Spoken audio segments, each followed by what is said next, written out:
Today, Mhlekazi was shedding light on a powerhouse South African, a young South African who's taken up issues with Mhlekazi. Yeah. He says he can't just sit and not do anything about what is happening in the country. Important to note that the hashtag not in my name had always been there. I always caution people who say, no, that thing was always there. The phrase was there. But we needed to take it, clothe it, because I viewed it as a civic activism with purpose that needed meat. And I think before the break, we are about to talk about the issue of Maphorisa as well, the whole abuse on social media. What's the standpoint from not in my name? We are concerned at the precedent that is setting. You are not dealing with Usia, no Lerato, Baselokshini. You are dealing with celebrity A and celebrity X, who are public figures, whose stories will shape the public discourse. You understand? We then are worried. I'm worried at the kind of message that this is sending. But at the same time, we are not there behind closed doors. We don't know what led to the fight, what led to her opening the case, and ultimately what led her to withdrawing.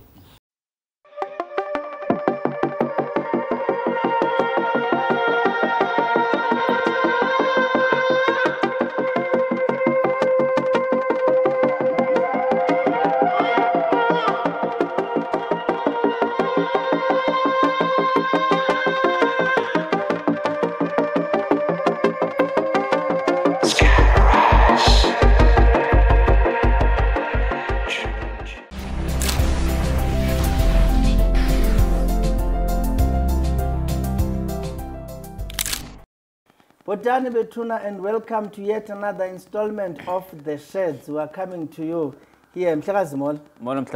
I'm all right, man. And how are you? I'm good. Today, Mhlekazi was shedding light on a powerhouse South African, a young South African who's taken up issues with Mhlekazi. Yeah. He says he can't just sit and not do anything about what is happening in the country. A responsible citizen. His name, Mhlekazi, is Siyabulela Jentile. Mona Mhlekazi. Kuhle? Welcome, Siya. Thank you so much. Great. Siyabulela Jentile is a multi-award winning South African human rights activist. Wow. He's also a social entrepreneur. He is a certified Obama Foundation leader. He is also a Mandela Washington Fellowship for Young South African Leadership alumni. He is also a One Young World ambassador. He is a founder and president of a Not in My Name international social justice movement. Mhlekazi, you are quite a well-traveled individual. Yes, sir. Yeah, you're involved in a lot of things. Yeah, and again, you have a problem. You forget some of these things, and then every time you have an appreciation that, you know, at least I'm doing something in my country. So by that, I wish to say Siyabulela for being here, to be reminded of the work that I'm doing, and just to have a discussion. But Siyabulela kakhulu madoda. Thank you for having me here. We are reminding you of the work you are doing, and I'm sure Abantu will wonder, who is doing this work? Just briefly, Mhlekazi, about yourself, which basically led you to do all the things you're doing. Yeah. So just to add on that, the things that you've mentioned, I don't have a correct recollection of my profile, but important to notice the work I do with Together First Global Campaign, which is based in London. I'm one of the ad hoc advisory members.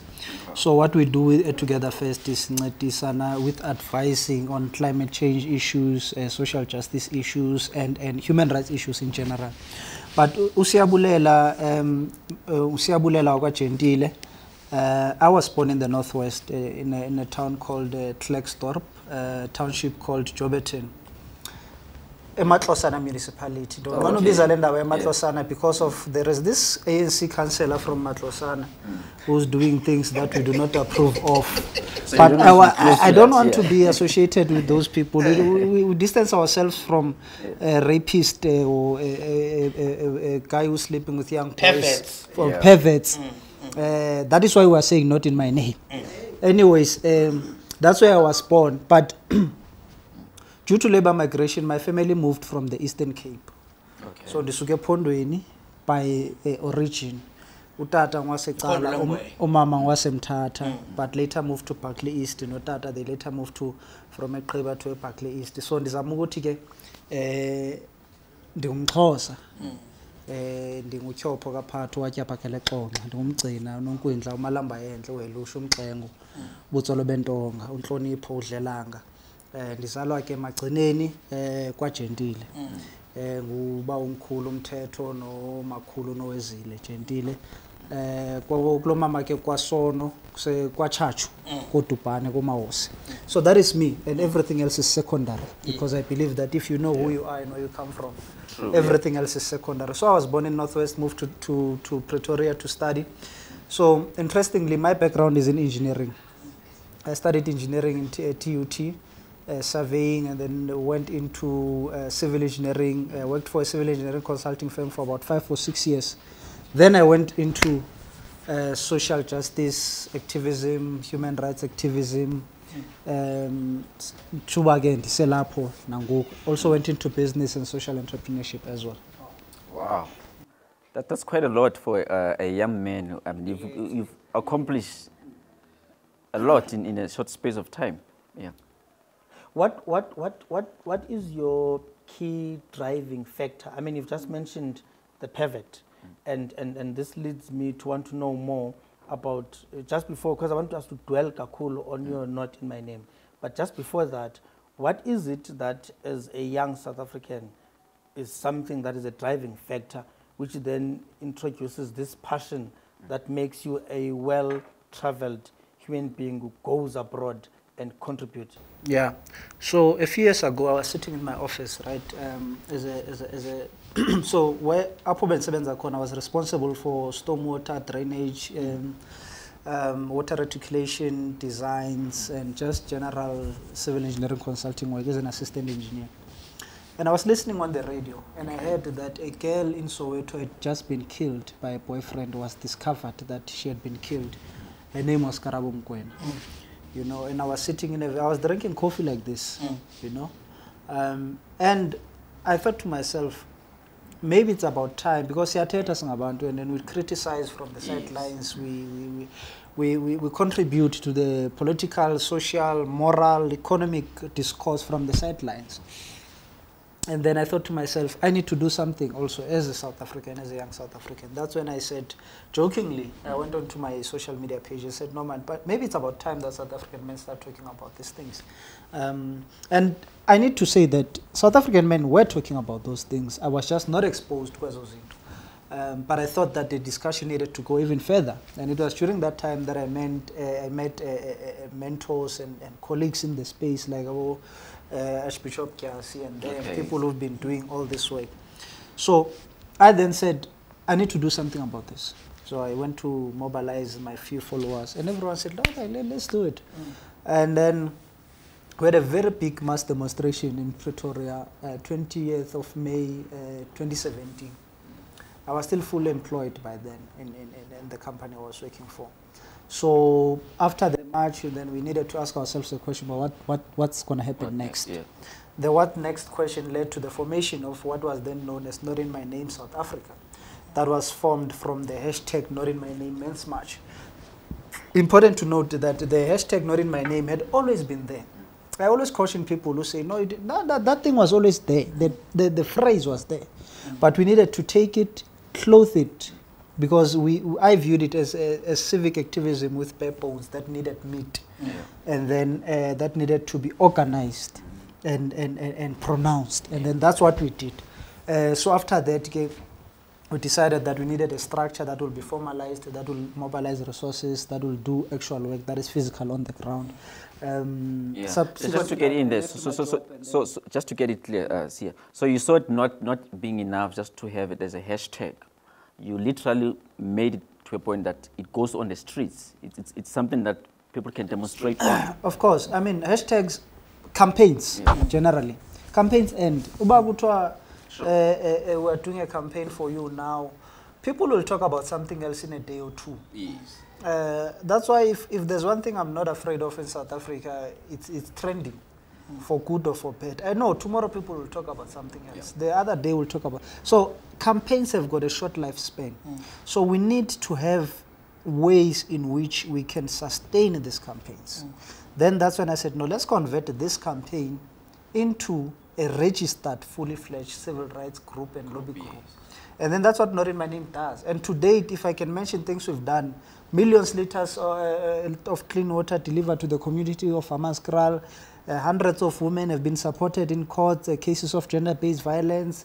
We've assisted hundreds of flood victims in Mamelodi, Durban, in different parts of the country.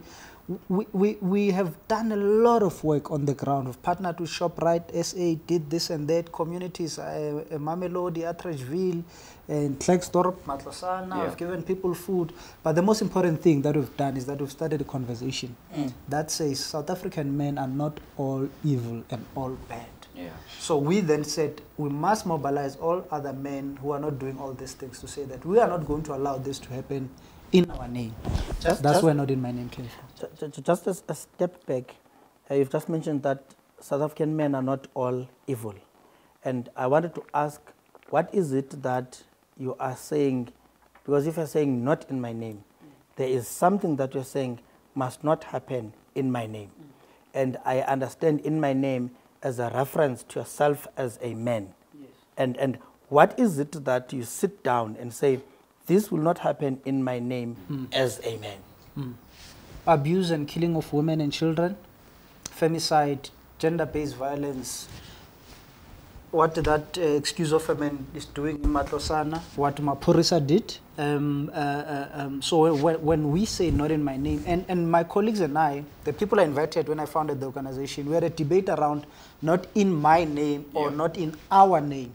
So I said, though we want to make this an institution whereby men are taking collective responsibility, at the same time, it needs to start with an individual. So Ubanditi, not in my name, it means I'm able to do something in my small little corner, even though the two of you are not there.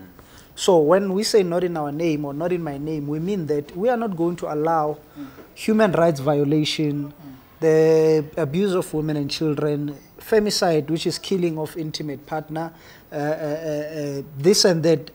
Now it has evolved into a civil rights movement and the social justice lobby group. So we are saying not in my name to human rights atrocities and social injustices in general. That is what we mean. And I had said to myself briefly that I would never want to discuss the issue of all men and not all men. The discussion has passed way that stage right now. But I'm saying that we wanted to create a platform whereby the men who are saying that I don't do all these things can come together and stand up against those who are doing those things. Those who can be rehabilitated, we must rehabilitate them. Those who cannot be rehabilitated, we must make sure that the South African Correctional Services, as an institution, deals with them for life. What's the standpoint from Not In My Name with regard to the issue of Mapurisa as well, the whole abuse on social media? Sure. So the latest, obviously, has been that the lady in question has withdrawn the charges. So issued a statement to say that she's withdrawing. That for us, people in the space, is very, very much common. But as an organization, we feel that, you cannot take away the agency of victims or survivors of violence. So if a survivor or a victim says, I'm opening a case, I'm closing it now, we cannot force them. Because once you are forcing them, then you are not different from the very same people who have abused her or who've done whatever to her, because you are taking away their right to say yes or no. You are taking away their right to consent.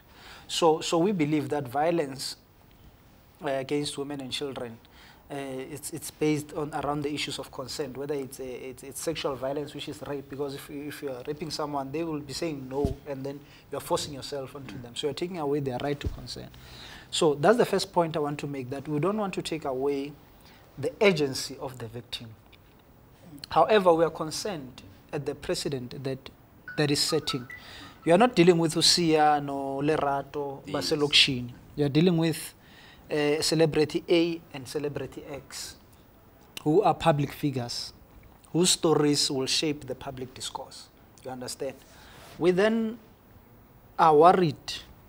I'm worried at the kind of message that this is sending. But at the same time, we are not there behind closed doors. We don't know what led to the fight, what led to her opening the case, and ultimately what led her to withdrawing. But at the same time, we need to understand that withdrawal does not mean that the case, the assault did not take place. One of the articles I read indicated that, in fact, there were visible injuries on the victim, on the lady's side. That says there are grounds for prosecution on the side of the National Prosecuting Authority. But that's newspapers. I don't know, well, I've met the lady quite a few times in another business, but I won't say I've got her numbers where I can call her and ask her what happened. But my view is that this is an opportunity for us as a country to have and open another layer of the conversation around GBV and say, one, gender-based violence can never be condoned. Violence, whether it's against men or against women, it can never be condoned. But at the same time, we need to have another conversation around the issue of opening and closing cases. But again, every case must be judged according to its merit. And South Africans need to know that this man is a public figure. Is he an abuser or is he not? That is very important for us to know. And we need to know the lady, we've pretty much established that she was violated because she opened the case in the first place. As to why she has withdrawn, but I'm just saying, I don't want to be conclusive in saying that the man is guilty, the woman is guilty. At the end of the day, as an activist, I'm inclined to believe the victim. I need to believe the victim. But if the victim comes back again and withdraws the case, I must support the victim because I cannot take away her agency.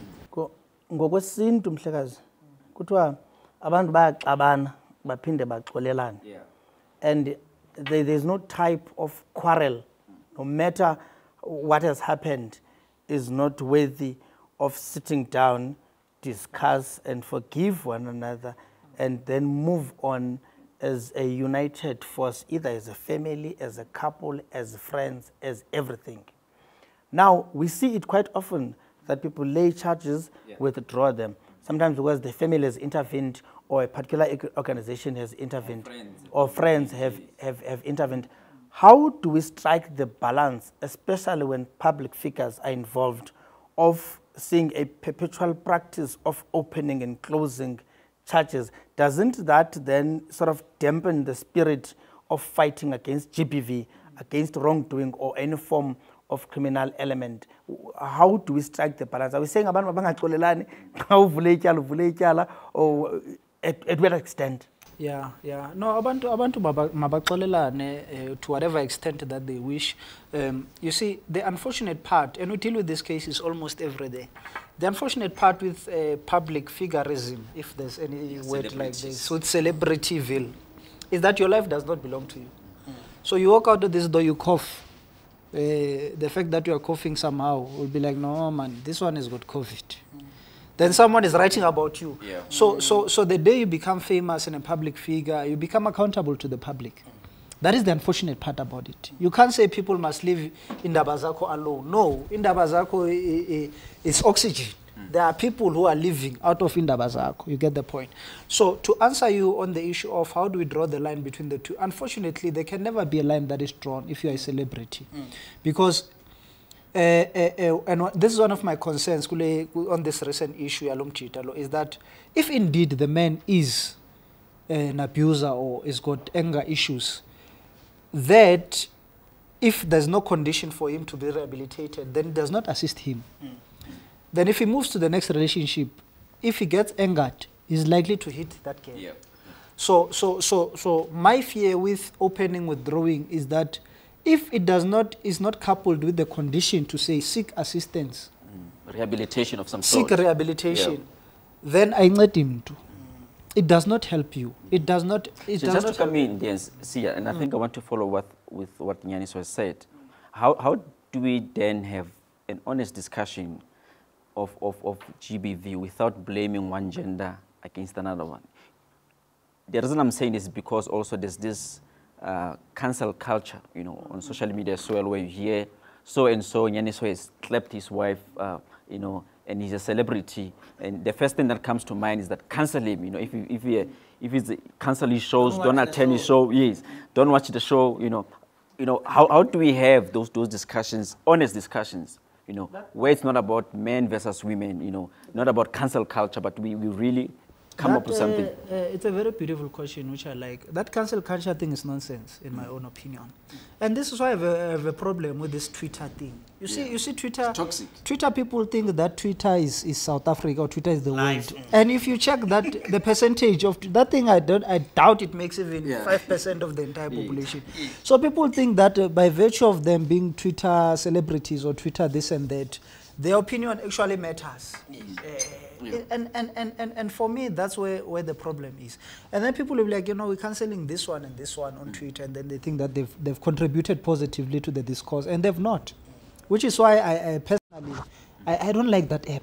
I hate it. I only go there and check what's trending because some of us are following current affairs. But otherwise, this cancel culture, it must be cancelled. Because we are quick to jump into issues without knowing what happened and what not. And the veracity. And someone will counter me and say, but you just said that you are inclined to support the victim. Yes, but I don't just wake up and say, and then rush to support them. I always encourage my team, but let's ask questions about when they can do. And that is not victim blaming. It's trying to understand that this is what happened and this is what led to. So this cancel culture thing,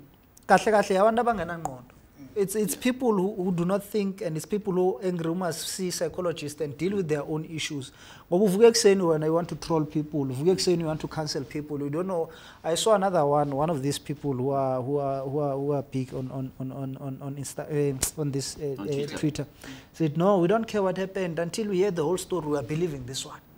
You see, and for me that was problematic. And then these are the people who've got minions on Twitter. Everyone follows them, and then they support what they say. So it's always a challenge, this thing of cancel culture. My view is that we need to study the situation. Unfortunately, you can never know what happened behind that room, but you can only work with what you have. So in this particular case, you have a case of a woman who opened a case, and then the report per statement, and then there's been doctors involved, and then there was visible scars, and then the case was primarily proven by Nzekile. Then you can say, I need to support this person. What if What if Umaporisa said, "Sithandwa sami ndiyaxolisa man, ndishiywe ngumsindo, injongo zami ngekubetha, ibe wrong laa nto endiyenzileyo. Ndicela undixolele man, ukuyandimangalela kuzawumosha icareer yam, and ndine-plans for thina sobabini uba sikhule sisebancinci." And we must support that. It's what I'm saying. We must support that. In top of supporting that, we must say, that is why in the city, and withdrawal must have conditions. If indeed this thing happened, low CC must say, but go and sin no more. There should be a big part. What do you think, though, is a problem? Because you would not have established or founded this civic organization if there was not a general problem amongst men. What is it that you think makes men be known as perpetrators of violence, of crime? I mean, for everything that goes wrong in South Africa, indoda is involved. Crime, indoda ikhona. Violence, indoda ikhona. Yonke nje into embi eyenzeka inendoda phakathi yenza into loo nto leyo. And these victims bangabantu abangomama aba basizalayo. What do you think is the problem? To answer that, I'll need another hour. But the long and short of which we don't have. The long and short of it is that the socio-economic dynamics is core. And you talk about right now there's issues of unemployment and whatnot. Again with my mentor, so about you're coming with excuses, and I always protest, but it's not excuses. It's not an excuse. It's reasons. Because Omnye is not working, goes to the Shibin, meets his friends, they drink alcohol there, they are buying for him, he comes back home, he's angry, and then is not contributing anything, clumsy. And then but he can, I'm just saying, but the only thing he can do, he can express his masculinity is if he empowers this woman physically and starts hitting this woman. But you need to check at our socio-economic issues and check our socialization where we come from. I always say that if we're going to beat violence generally, not even GBV, generally violence, we need to check at how men are socialized, young boys, and we need to study them. Let's resocialize men better. Let's resocialize boys better. That is why you've got programs like Men Championing Change, the Takuani Reime Men's Movement, where we come together as men and ventilate issues and talk about issues, because in like they go from mental to financial to psychological to to say yile, because you could be sitting there with all the money that you have, but you lack elsewhere. Well, we don't know. Well, I wish I had money. Well, it was an opportunity to receive the prophecy. A quick one also. Do you think, especially young black men, do you think they are angry? That's why they are acting it on women in terms of GBV? Again, I think the answer is it's more or less similar. But it's not only black men that are angry. Black women are angry. Black South Africans are angry. Black people are angry all over the world. We've been subjugated, we've been suppressed, we've been possessed by angry because they are spoiled, those ones. You can't come here and be angry here. Why are you angry here? Why can't you be angry in Australia? Yeah, they are angry here because things are not going their way. We are also angry, party. Come on, you've been having a nice time. So please join the queue. But anyways, black men are angry. And I don't want to invalidate the genuine concerns as to why black men are angry. You don't come into my house, rape my wife, take my children for slaves and kill me, and then you don't expect me to be angry. Wow. That's historically. Let's bring it back to today. If a black woman, okay, let me take it to race. Let me leave gender relations for a bit. If I'm like now, I'm a 32-year-old black man. You are a 32-year-old black white man. Yeah. I'm willing to bet on my life. We'll come here and seek employment with similar qualifications, with similar years of experience, with similar everything. You are likely to be paid more because you are white. I have a right to be angry. Yeah. Because my entire life, I have been marginalized. And you're still marginalized even now. I'm still marginalized even now. So, is that a justification for me to go back and abuse or do all these things to a black? It's not. It's what I always say when we're having these forums, Zetuba. We need to be able to differentiate between excuses and reasons. And I made this comment again when we're doing that no excuse thing. But you call an excuse, you call a reason. Yeah. You know. But can there be an acceptable reason for better Ntombazana, for tuka unkoskazi? I mean, Ubonga was just saying during the break, abantu will say, but 10 are bad. Is that even a valid question to ask? But you see, whatever I tell you is going to be an excuse. But because that is my reason for hitting her. Because we must be honest, and that is not what we want to talk about. These women, they start hitting. You must speak out in class if you're beaten at home. So in fact, I also want to say here, if I'm beaten, I will speak here. This platform, my TED. No. But what I'm saying is that any daughter that could be a reason for him. There is a very thin line, almost doesn't exist between excuses and reasons. But the point I'm making is that yes, men are angry. Not all of them, but most South African men are angry. And again, the reasons are socio-economical, the reasons are moral, the reasons are this and that. But there are many things that if I was avoiding this entire interview by stating under by patriarchy. But personally, and I hope we'll talk about this one day, personally, there is good and bad elements of patriarchy. And because of the work that we do, we come here and see these cameras and we bash patriarchy, this patriarchy, that patriarchy. We hardly talk about the good that comes with the patriarchy. So one of the reasons why men are angry it's because of the negative aspects of the patriarchy. It's actually the patriarchy. Yeah. It's toxic masculinity. But masculinity naturally has never been toxic. That is why when you say masculinity, this pseudo-feminism and these excited small boys and girls who want to appear clever, they immediately think, it's toxic, and it's not. Masculinity as being men has never been just toxic for the sake of being toxic. There's toxic masculinity, there's positive masculinities.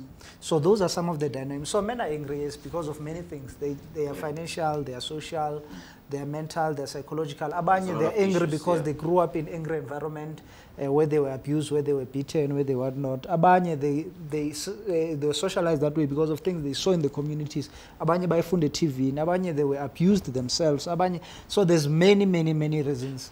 What do you say to a man who says, Lomjita wasukela ukuthethelela izinto ezidibene nomama phakathi umosha thina umoshela nathi ngoku, because a woman will hear Siyabulela saying not in my name and all of that.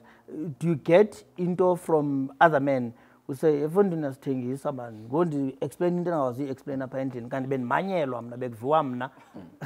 Of course kodwa ke madoda ishumane sishumana sinakunceda le. There's nothing we can do about it. Uba ukwazi ushela ungasifaki thina. If you can't take care of your business. But of course I do get men who say that.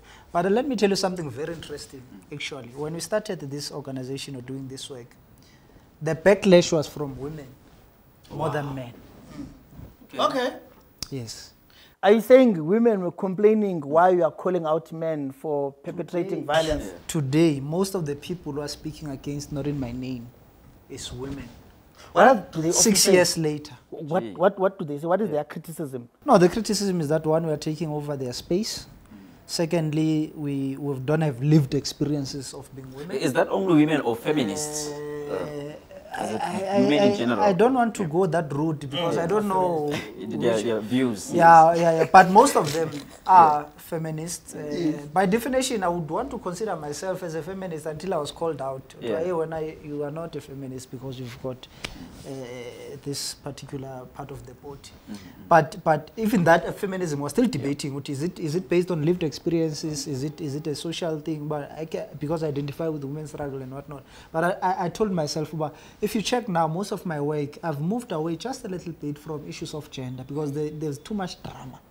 I'd rather now do community work and get food for people, get clothes for the displaced, do skills and educational development programs. Because you come here, you're assisting this woman, and then you have this group of people coming who are drinking black label with black lips and funny things in their heads, telling you that you are taking over their space.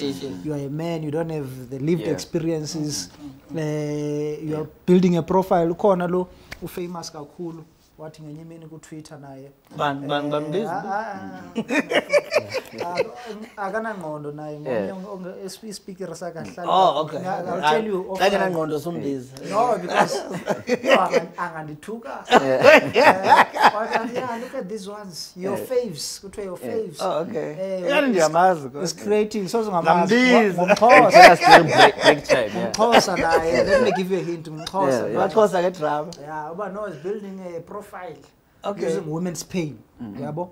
You're building a profile, you're building an organization, you're getting funding using women's pain. So there's always been those dynamics. And for me, like, look, first of all, I've got skills. Fundile. You're an engineer. I don't need to do this. I'm struggling. Yeah. I left a job. I actually wanted to ask why. No, that's why you're Yes. A full-paying job. Yes. Yeah. You're a professional. Job. And then someone will come and say, no, when you're doing this to build I did not need to do that. What is it? A certified Obama Foundation leader? Before we're out of time, I want to know what's that and how did you meet Obama? Barack Obama? Yes. I have. I have met him. So you've taken Obama's hand? Yes. What's Barack Obama? I actually have a picture. When you walk into my office, there's a very big picture where we're shaking hands. But Obama Foundation, in fact, we were part of the inaugural class of the Obama Foundation leadership program. It was a year-long leadership development program. So I graduated from that. I was fortunate enough to meet him, learn a few things from him. I think we spent over 3 days with him. So other programs that he was part of, that we also part of, that he was leading Mandela Washington Fellowship for Young African Leaders. I also graduated from that as well. So leadership is something that no, you apply, and then based on merit they check, and then they vet, they do this and that. So I do believe that my transition from civil engineering to civic leadership has always been a blessed journey. It was always said that this is what I'm supposed to do. I mean, you look at the things that I've been invited to. I mean, 2 years into doing this, I was invited to write for the London magazine in the UK. You know, opinion pieces and things like that. So those are some of the things that opened doors for me. But no, come do this. I was invited to be an advisory council member of this. Come do this and that. Come do this and that. So I've won multiple awards. South African Man of the Year, Social Development for Leadership. What makes a man be a South African Man of the Year? What must we do? We must do like I do. Do like I do. I think this is my last question. So there are many other. Because of time. Yes. You're also a champion of He's also a champion of Vote Better. Yes. For encouraging young people to vote. Yes. We're going to elections next year. What's your message to young people? And what is better out there? Better. I'm not going to say don't vote for Party X. Yes. Or independent candidate X. Or independent candidate X. But the Vote Better campaign, which I recently launched, seeks to say to people, especially young people, if you see, for an example, quickly, there's a pothole in Stratton, and that municipality is under ANC. You can't go back next year and want to vote the ANC, for an example. Civil engineer, so Vote Better means vote differently. And I know this is national, it's not local, blah blah blah blah blah blah. But essentially, Vote Better means don't vote for the same people and expect different results. My research, I did some course with Gibbs. My research was around voter apathy and democracy and blah blah blah, and I found out that actually there's a decline in youth participation. So young people are no longer voting. And why? Was that the case? Yeah. No, because there's wide reports of corruption, lack of service delivery. Young people every day, they are losing, they are losing interest in politics. They are losing hope in politics. That's why, in fact, we must start voting for young people. Are you available to stand for a political position? No, not yet. But I'm supporting young people who are standing. So I'm supporting Vuyo Zungula. Oh, okay. Because he's a young man like me. That's nice. Okay. And in fact, young people must vote for him. Young people must vote for ATM. Must vote for Vuyo Zungula. Yes, they must vote for the ATM until we are provided with something better. That's cool, man. Just last thing, guys. What do you think South Africa needs? If Siyabulela were to be called by the president, let's say Vuyo Zungula becomes the president, and then calls you and says, Siyabulela, how do I change this country? What are the first few things, just few things that you think if South Africa can get this right? Is to listen to the people of this country. Simple. I won't even talk about... people are saying legalize prostitution. Listen to the people. And that's democracy. You don't need to necessarily do what they say. Listen to the people of this country. And the people of South Africa, that's all they want. No one is listening. The people of South Africa are saying that we've got crime issues, we've got this and this, and then you've got a government that is, this one who just left now, for an example. You've got a sector which is the arts and culture. They had issues that they are deliberating upon. A minister wants to do, for an example, a flag that costs millions. There is no one who's listening to those people. Yes. The same government, just quickly, a court pronounces that there should be a 24-hour supply of electricity to schools, to health institutions, to police. The government is appealing that decision. It's because they're not listening. So the first thing I would advise the president, if Zungula was to become the president of the country, I would say to him, your cabinet or your whatever, they must go to the people and listen. Not this thing of entering Alexandra and to your celebrities. These guys, you meet them there, they're taking our girlfriends, they are celebrities, they are not doing what they are supposed to. So we have a government, you see, you have a government that is not listening. So there are many things. Of course, you talk about electricity issues, power outages, you talk about education and development, you talk about skills shortages, you talk about this and that. But the first thing which I believe is important, and that is the missing link in our leadership today in South Africa, is that we have a government that is not listening to the... Utatu Ramaphosa is not listening. That man is sitting now with the Phala issue there. The people are saying, Emrena, he's not listening. He's not even there. He's doing his own things. So, thank you so much. Thank you. I hope when you become president, you listen to the people of this country. No, definitely. Thanks for coming to we are prepared to listen to you. Watch the Sheds, send us, follow us on social media, at the Sheds on Instagram, on Facebook, on Twitter, and we are there to listen, suggest topics we can cover, suggest people we must invite. We want to shed the light on everything that matters in this country, particularly things that are affecting you as part of nation building. This has been another installment of The Sheds. Thank you.